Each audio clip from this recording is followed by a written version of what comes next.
Texas. I was raised in, I was born in Luling, Texas, which is down the street there. And, but I was raised in LA, so, but I'm not a stranger to Texas, and I love it down here, and I'm really happy that you guys came out on this. Luckily, it's air conditioned in here, like everyone else is. But I really want to thank you for coming out, and Richard. Heard, like a herd of turtles. Well, howdy, folks. I got to tell you, my wife was brought up in Fort Worth and in Houston, and we come on down this way before. We're over in Houston, and we had a family gathering.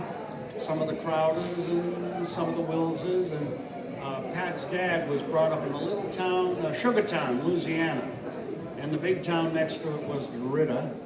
So my first time down through here was in the late 50s, and I'll tell you, it looked a lot different in the late 50s. There were a lot of domino parks. People used to play a lot of dominoes down here. And then I came down with we had a little gathering, Vaughn Armstrong, Casey Biggs, Steve Rankin, and Ron, the fellow, he won about 8 or 9 Emmys, special effects guy. Ron Moore. We toured around. We had the pleasure of playing down here with the Enterprise Blues Band about 5 years. And I played the gut bucket, stomping at it and so forth. It was such a pleasure years ago to work with Michael. We worked together on a two-parter. That's a Boston accent. Actually a two-parter, not a potter. And it's Birthright 1 and Birthright 2. And it was a lot of fun for me to do that. And then later I got the opportunity to go in there and maybe do 6 or 7 Admiral Paris. With the guy that was just in there, wonderful guy, had a hell of a nice time, Dwight Schultz. Dwight, he's a police. We did, well, that was Voyager. Yeah, I did Voyager. And my son was Michael Duncan McNeil. Yes. Good guy, good family. Robbie Duncan McNeil. I've been a member of Actors Equity, which is the theater union. That was my first union card now. 64 years. 64 years. That was when my apprenticeship, you apprenticed at that time. You did a couple of seasons, whatever, and you apprenticed. I remember SAG, it must be about 55 some odd years. And you know, our business is no different at the beginning than anyone else's business. There's always the struggle when you start, and the learning of the craft, and the enjoyment. Now, like for instance, I know that Michael started in the theater, and he's going to have he's going to be doing Antony and Cleopatra down in Orlando, Florida. You know, to have that wonderful thing, opportunity to do, and to have, been brought up around stagecraft. You just can't go in and be a tool and die guy unless you know how to do it. And both of us, we started, we studied, we did small parts, went to summer stock, nickel and dime road shows. You slowly, like anyone else who has a profession, to go out and do like that. And the toughest part of our job, really, when you start out, is the rejection. There's a tremendous amount of rejection.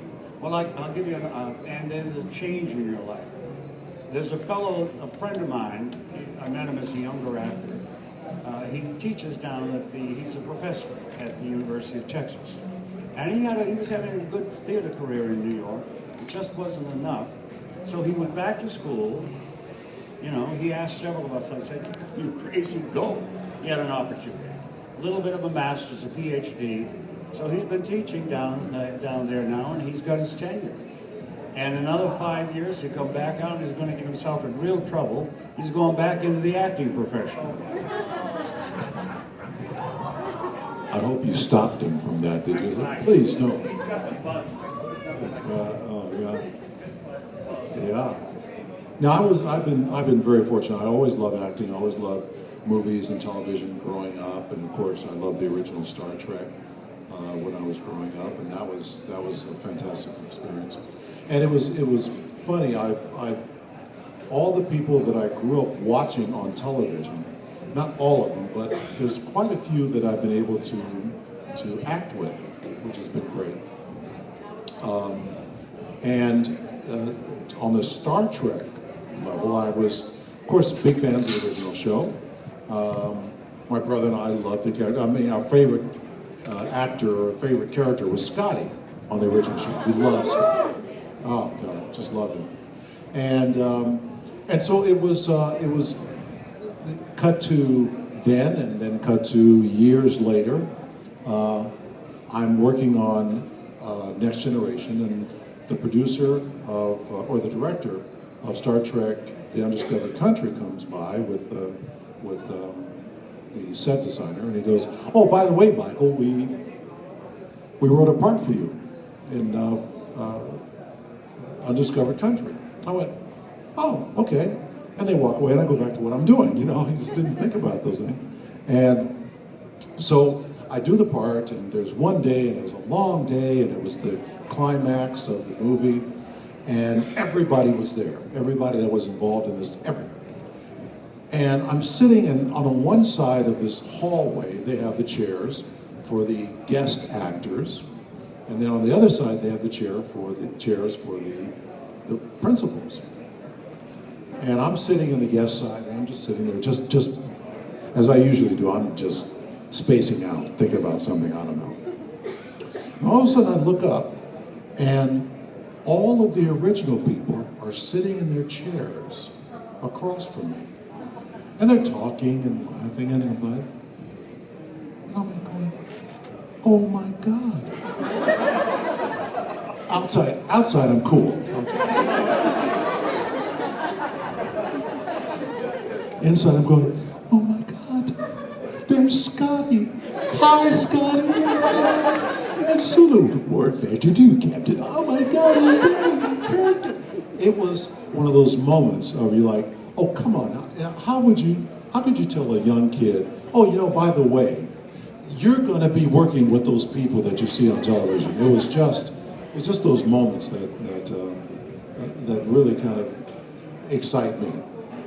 And but it was a wonderful experience, and of course the show with John. I want to say John Hurd. Oh yeah, John Hurd and John Hurt. John Hurt. Yeah, Richard Hurt. Yeah. Actually, I have I made the New York Crossing. Did you really? 3 other. Oh my God. John Hurt. John Hurt. But that was once again another milestone in Klingon lore. I mean, that whole thing was it was a tough shoot, but I enjoyed it thoroughly. And the one thing about the actors is when you get to play Klingon, you have a tendency to go back to your Shakespeare roots. You have to go back because they are big and I don't believe you, sir. If you don't do what I say, the heavens will fall down. You gotta be big. He's absolutely right about that because, and when they build your wardrobe, I mean, it's just beautiful. You know, your wardrobe, and you speak from the diaphragm, and there's a certain violent elegance about it.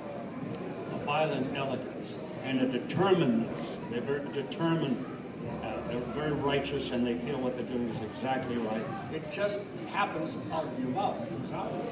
And you know, your perfect posture, this and that. I have to tell you that my introduction actually to Star Trek was through the back door. I did 3 years with Bill Shatner on T.J. Hooker. Now there's a little story there. I was headed back east to do, at the Berkshire Theater Festival, to do The Big Knife with Tony Masanti, J.T. Walsh, a few people like that. And this part came up. I think it was a 1 or 2 day shoot. And I kept turning it down because I wanted to be T.J. Hooker. That was Bill, of course. And the thing about it is, it was a violent confrontation. Not personally, but in the script. Just two guys that I was a captain, sorry, whatever. It was just very, very violent, fierce. And the whole plot of the thing was he had about 7 or 8 very young people. And each week he was going to take one of them out and show them the ropes. So I did my thing, and off I go. I'm back in New York, and I've been rehearsing. And my agent calls, it must have been a couple of months after. He says, well, they're getting rid of all the young people. They're only going to keep one, Adrian's med, and they want you as a regular, as Captain Sheridan. I said, what? He said, they already done the pilot and they have 6-show guarantee. 6 shows with guarantee. I said, oh, what about, he said, don't worry about it. You know, they want you. I said, well, of course. They made a nice deal, and we were back. We did the 6, and they loved it. We were on a safe night. We were on a Saturday night, so we were good. So then we did, 11 and 9, or 9 and 11, 11, and so forth and so on. And when the pilot went on, it was called The Protectors. They changed it as DJ. Well, of course I watched it, and that particular scene was cut. I only had one element, and I said, why did you? He said, Richard, he said, we couldn't have that scene on because you guys never would have got together. It was just, too violent, this and that. So, you were a part of the series, and we wanted to introduce you as a tough guy, but a guy that could look at Shadow and kind of go, oh, Jesus. That kind of thing. But I'll tell you one thing about him. He gives 110%. He's a hard, and to this day, he just, that machine never stops. And I have to tell you one more, and I want to turn the mic. Leonard especially, Leonard Deacon. I was brought up in the South End of Boston, and Leonard was brought up in the East End. And I played basketball for my thing, and he played basketball at different times. And I remember I was over at his club long after he had left, and there he was, the basketball team. The old shot of the basketball team. So finally, I met him a few times, and he came on TJ Hooker. He came on as a guest to do it, and then he came on. His deal was to direct the next one, and he directed it. And when they had that shutdown, when they were doing the film on Star Trek, Leonard took the entire camera crew, he took the sound crew, and all of the people that had helped him shoot that particular thing. Now, that was a hell of a guy. Also, he did Van Gogh Theo, Van Gogh's brother that he toured with. That's the Ichabod Chuck. That's how it all happened. The way things happen is just your destiny. And it's my destiny to be up here with Michael Gold. Handeth me the microphone, hellhound from that. Actually, it's a. I don't know if people have heard the story, but my story about getting the Star Trek was a great story because it's something like that. I had been doing very well and getting jobs and having a great time, and I heard that they were doing the Next Generation. I said, oh, great, I'd love to do it, So I called my agent, manager, and they called and said, I'm sorry, it's already been cast, but if anything comes up, we'll give you a call. And when they say that to you, you go, yeah, okay, yeah, thanks, I'll see you later. And so, but 2 weeks later, I get a call, and my agent says, Michael, they want to see you for the part of a Klingon. And I said, oh, cool. And they say, what's a Klingon? Don't worry, I'll take care of it. And so I kind of knew, and so I went in, and the other actors had like 2 months of auditions, 7, 8, 9 auditions, and I had 2. Because they were filming already, and they had to get the actor chosen, in makeup, and shooting within about 3 days. And so I went in for the first audition. There was about 20 other guys. The second audition, there were 3 of us. And they told me before I left the audition that I got it. And they said great. And of course I went, what? Huh? And they said, okay, fine, Danny, call your agent, but get over to Michael Westmore's place so you can get in makeup. So that day, went over to Michael Westmore's house. They did the whole makeup test and everything like that. Not the test, but they did the initial prosthetic, the molds and everything. And we did it. I had to get the teeth. They did that at the same time. And did the whole thing, the face, I mean, everything. The hair. They didn't do the hair that time. They did that on the fly. That week, they did all the makeup tests. They did all the, I mean, it was like, and then within a week, I'm on the set working.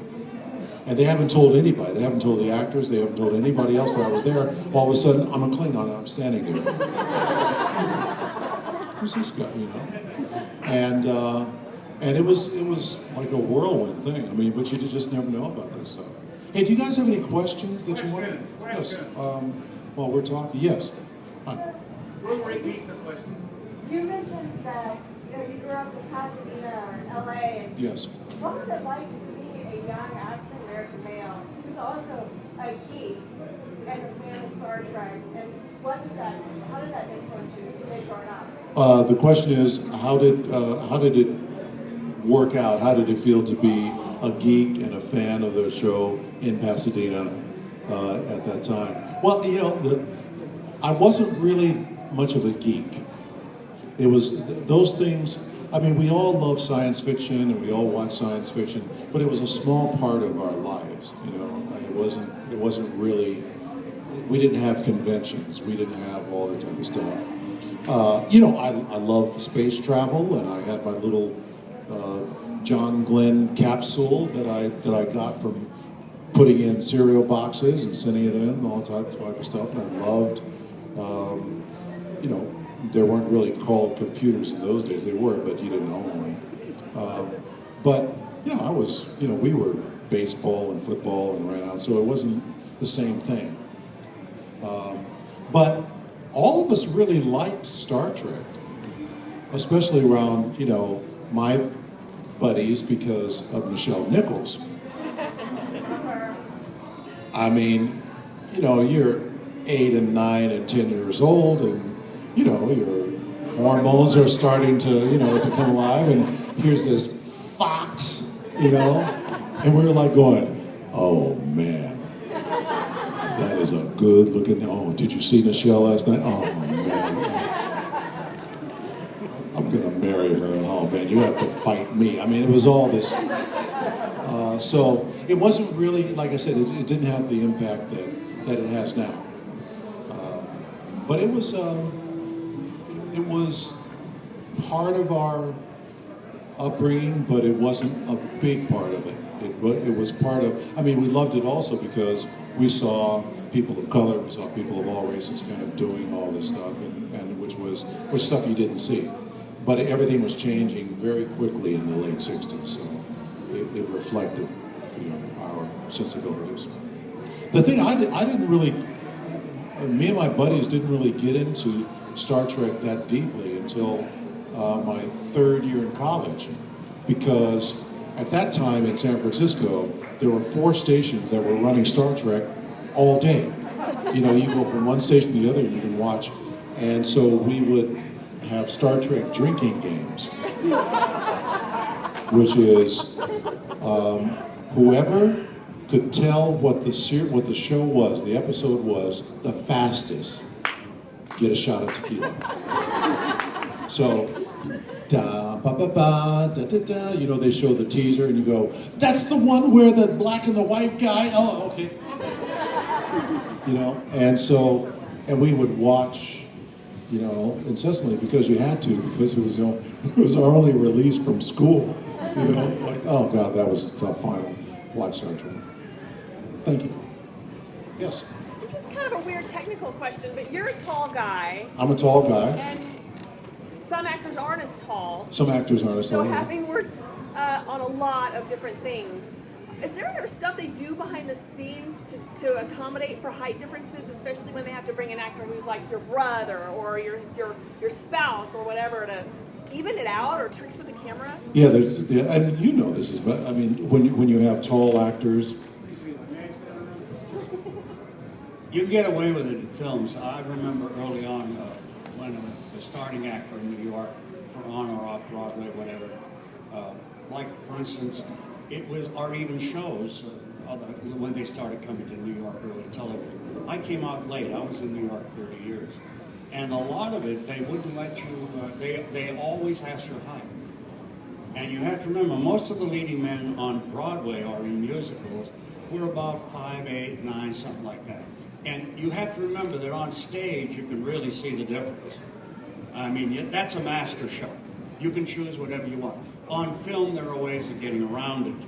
And the other thing, I remember I was up for a part, and there was down to 3 of us in the show, and they asked each one of us what our sizes were. And I happened to be fortunate with the size. They were not going to buy a new wardrobe.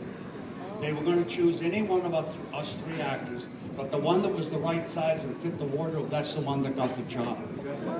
And you have to remember, there were a lot of smaller people originally in film. And you got Alan Ladd, so sometimes there'd be a Trench, and Veronica Lake was very petite. But on camera, you can fix that. But on camera, too, some people don't want it. They'd rather still be the superior being physically. Like myself, I feel very superior. I'm a superior being. He hasn't realized it yet. So you folks have to get behind me and explain it to him. Actually, a very funny, not funny story, but a true story is that when Tom Selleck did Magnum P.I., all the tall actors were so happy because Tom Selleck was very tall. And so you had to hire very tall actors. And that's, but the funny thing is that there are, if it's really a noticeable difference, they'll have these things called apple boxes. And the apple boxes, there's, different sizes, and sometimes they will put people on apple boxes. Elevator shoes and that type of thing. But yeah, the funny thing about Star Trek is that Patrick is the short guy. No, LeVar. Really? Tall? LeVar? I think LeVar is probably 5'6", 5'7". What movie did he kill you in? We did a movie, Malcolm McDowell, myself, and LeVar. And it was all about psychics and it was fun. It was called Yesterday's Target. And I aged, much older than I am right now. But the point is, they what are those things, the blood things? Squibs. Have you ever seen people get riddled with bullets and the blood and everything flies? Well, they have to be very careful about the loads. They do a very low load. If they do too much of a load, it can really hurt you. So they put all of these, and I'm ducking down, and he comes up the top of the staircase. Pop, pop, pop, pop, and I was killed by LeVar, and to be killed by a blind man is not too easy. He was a great guy. Great guy. And didn't he redo The Roots? Is he doing it now? It already aired. They've already done it. Already did Roots, yeah. And he got that up and going. Yeah. Yes. Nope. Yes. Have I seen the new Star Trek movie? I think I'm too old for them. Yeah. I saw the first one, and it was so loud. It was so loud in the theater. I was just like, oh my God, things, and I was just like, but it's really interesting how things progress. And that's how I feel about the new Star Trek franchise. And because at first you kind of go, wow, and I didn't really get it. But then my girlfriend's daughter is 11, and she gets it. And it is all about, what do you call it? Well, they can't concentrate on what ADD. Not ADD, but you have a short attention span. The kids today, you look at their little Game Boys and all the little, those are fantastic things. You're talking about graphics and sounds and stuff like that. And that's who they want, that's who they're going for. And in those, you go to a movie, and I'm looking at the kids and they're just like, so, But I do have a bone to pick with the first movie. No, the first movie, yes, because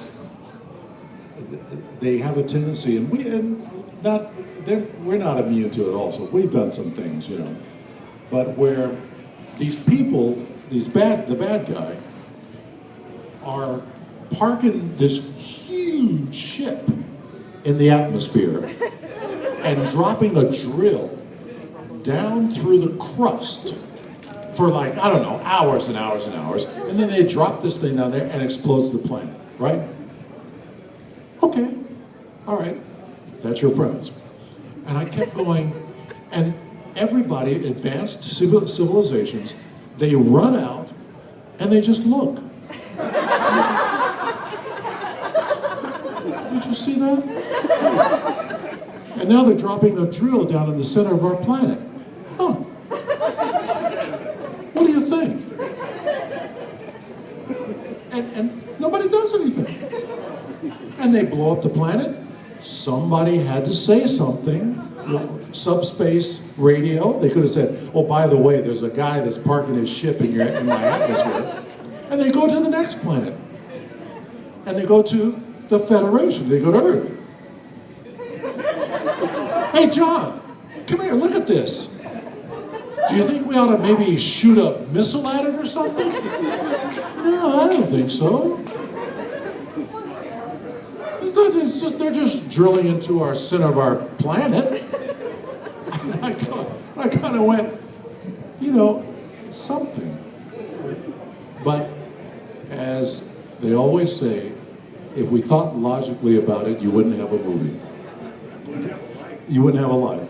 The movie would be over like within about 5 minutes. Yes, you do. You know, Michael and I were talking, you go back and you look at the original Star Trek, Lost in Space, or Twilight Zone, that was all dialect. It was character driven. There was a plot. And there were very, very few special effects because they didn't have them and it was too expensive. Like when I did V.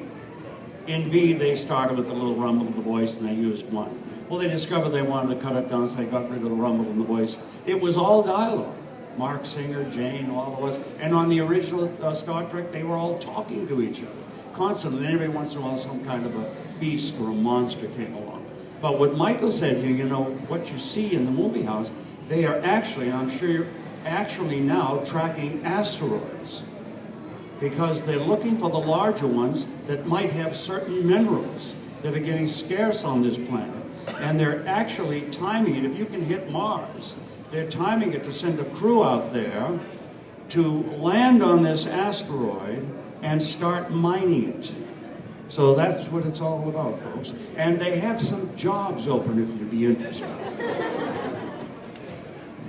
Thank you. Any more questions? Yes, where? Somebody Speak up, sees it? Smith. No, somebody? No? Okay, yeah, sure. So, speaking of that issue of the unreality thing, how did the Star Trek Next Gen world work? Because you were supposed to be out of PS9, and yet you come straight back up in the Next Gen technology. Yes. So, did you just take a full-on vacation? The first movie, of course, I was still on the ship. That was the first one. And This- did you not talk about research and system? I'm sorry? Did you just not talk about research and Oh, no. The question was, how did I get on the ship? I mean, speaking about suspending reality, how did I get on the Enterprise? But I'm saying the first Generations movie, I was already on the ship. There was no DS9 at that point. But in First Contact, good deal. I mean, they thought about it.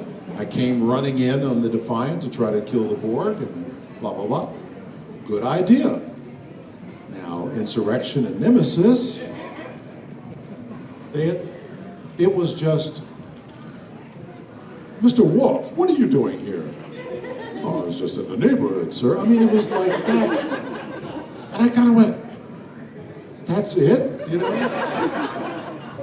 And I don't know. I mean, it's one of those things where either they just didn't think it would make a difference, or they just didn't care. They just thought, you know, oh, well, whatever, you know.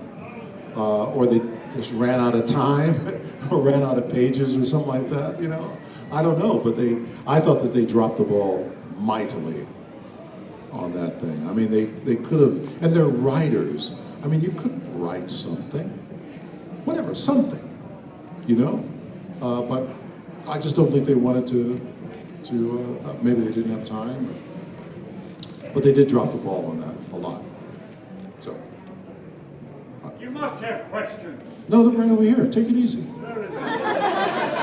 Give it a question.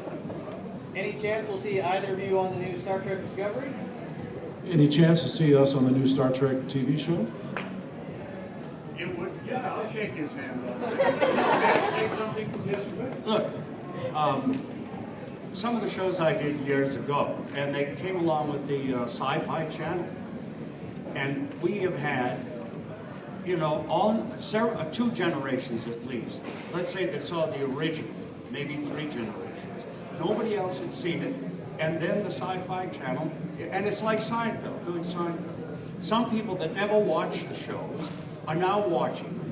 There are younger people. I have people coming up to the table like with me done in '82. They were 6, 7, and 8, and they caught it 1 generation, 2 generations. We're always getting a new audience. In answer to that, I don't think Star Trek will ever fall out of the sky, because I think eventually there will be a new series of Star Trek. Oh, I didn't know that. Well, see how far behind I am? I had to come here. Tell me about it. Can you tell me about it? It's the same. The guy, the producer, is the guy who wrote for our show, the showrunner, and on Deep Space, and it's the J.J. Abrams universe. No, it's not. No, it's what? Prime Universe. It's the non-JJ I universe. believe it would be JJ because correct. Oh, I thought it was the same timeline as the movies. No? No. Really? Well, tell me more about this. Really? Okay. Well, it is, they haven't disclosed yet, though, exactly where in the chronology it's going to be. There's lots of rumors. Well, so you don't know. You're just shaking your head. No, it's not. Well, I don't. Dealing with up here. I could kill you with a thought. No, I'm kidding. I did a movie called The Honor Guard where I used every weapon. I used every weapon known to man to kill. And then I used my mouth in the China Syndrome. Scram the son of a bitch. I got rid of him. You know, I can kill you with my voice from this right 10 feet. I can blow you away.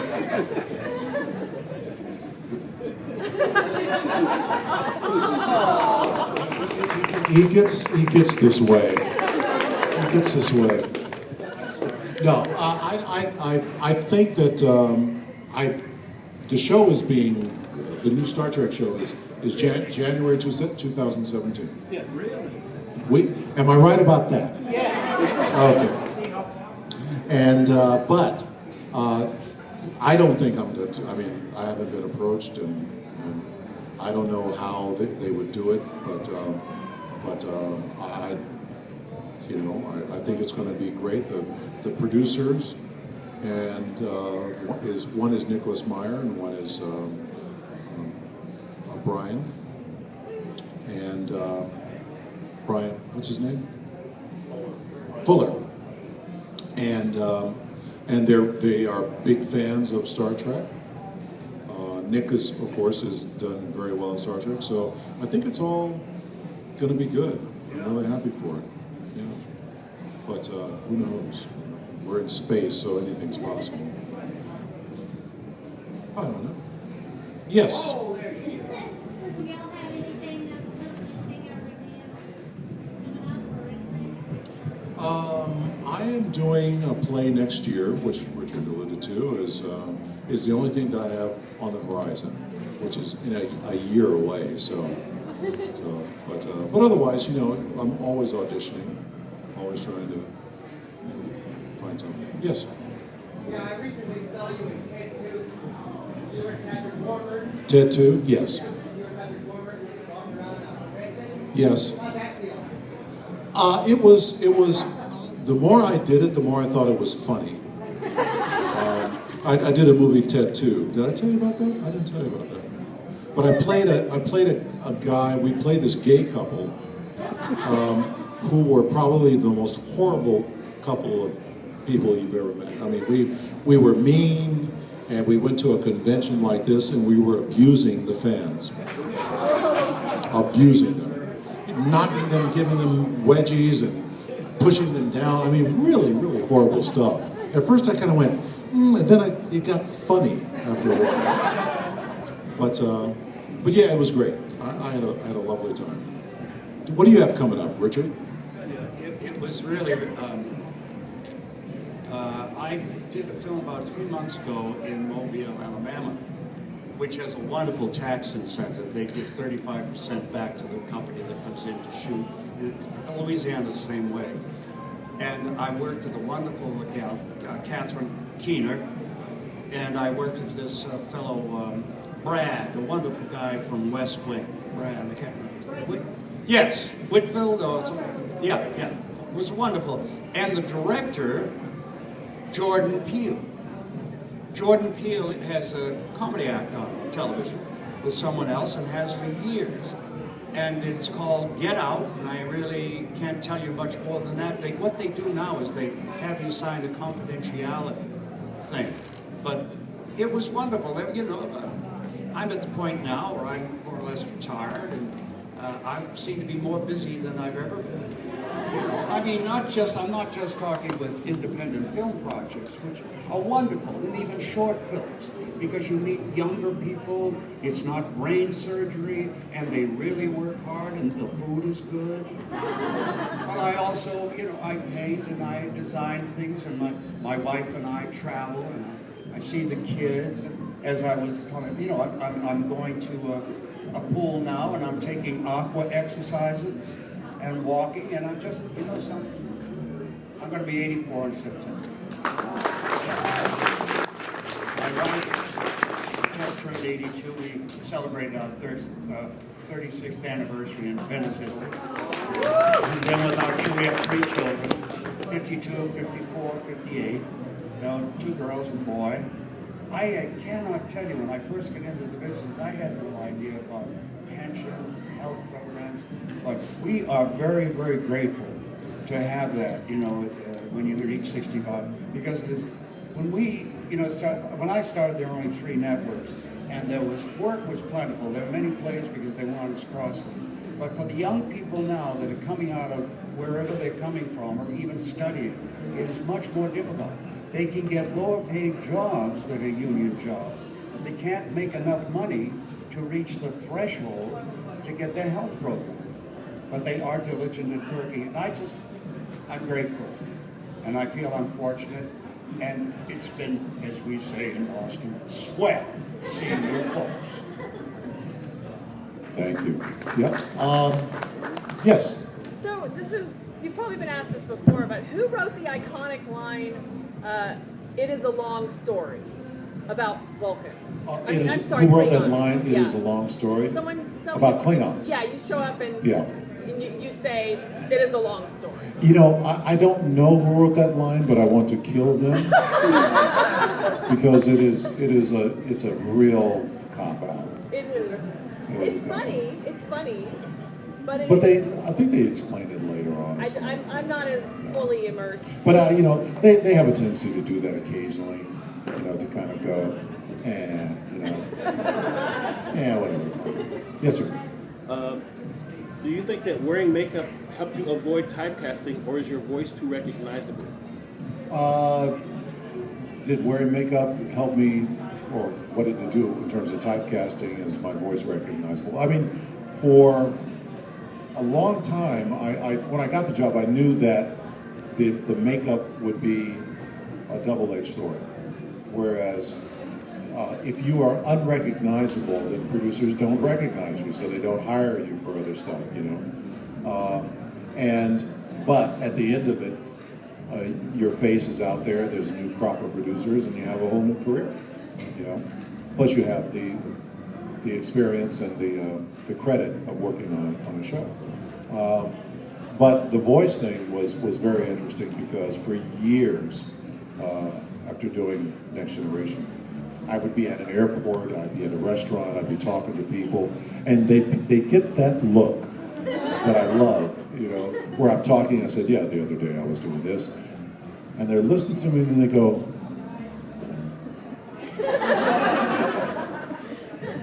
and you know, and they're going, do I know you? And I go, well, I don't know, you know, and they go, well, I think and then they forget about it, and then about 2 minutes later they go, you're WORF! You know, because of the voice. They just recognize it at a certain point. So. Oh, and by the way, I love I Am Weasel. I love I Am Weasel too. That was a great cartoon.